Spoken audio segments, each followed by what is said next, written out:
যা দেখি তা সবই সত্যি নয়, আবার যা দেখি না তা সব মিথ্যাও নয়। দেশের চলমান পরিস্থিতিতে ফেসবুকে এই কথাগুলো লিখেছেন মোহাম্মদ আশরাফুল।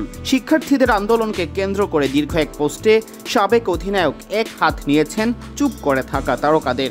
নাম প্রকাশ না করলেও ইঙ্গিত করেছেন সাকিব আল হাসান, মাশরাফি বিন মুর্তজার দিকেও। আশরাফুল লিখেছেন, জাতীয় ও আন্তর্জাতিক পর্যায়ে আজ আপনি যত বড় ক্রিকেটার বা স্টারই হন না কেন, আপনার দেশ, আপনার দেশের শিক্ষার্থী তথা তরুণ সমাজ, সর্বোপরি দেশের সকল শ্রেণী পেশার মানুষ আপনার অহংকার আর তাদের সাপোর্ট ও ভালোবাসায় আজ আপনি তারকা, মহাতারকা। অনেককেই দেখলাম শিক্ষার্থীদের হতাহতে, গ্রেপ্তারে ও মৃত্যুতে সহানুভূতি, সমবেদনা জানিয়ে পাশে থাকার ডিরেক্ট ইনডিরেক্ট পোস্ট দিয়েছেন আমাদের ক্রিকেট আঙ্গন থেকে।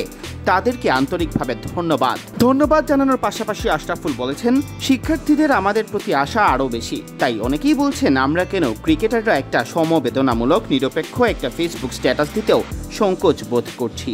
সেই ক্ষোভ থেকেই নাকি বড় বড় তারকাদের মানহানি করা হচ্ছে। ক্রিকেটারদের দায়বদ্ধতা তুলে ধরে আরও লিখেছেন, একটি সত্য বিবৃতিও কি আমাদের কাছ থেকে এই ক্রিকেট পাগল জাতি আশা করতে পারেন না, যারা কিনা দিনের পর দিন, রাতের পর রাত জেগে আমাদের খেলা দেখতেন, বিজয় ধ্বনিতে ঢাকা বিশ্ববিদ্যালয় সহ দেশের স্কুল, কলেজ ও ইউনিভার্সিটি ক্যাম্পাসগুলো মাতিয়ে রাখতেন। নীরবতা ভাঙার আহ্বান জানিয়ে আশরাফুল লিখেন, আমি ব্যক্তিগতভাবে মনে করি বড় বড় তারকারা যারা এখনো আপনাদের সাথে যুক্ত হননি, তারা হয়তো বিশেষ অসুবিধার মধ্যেই আছেন, হয়তোবা যোগ দিবেন অতি দ্রুতই আপনাদের সাথে, আপনাদের নৈতিক আন্দোলনের সাথে।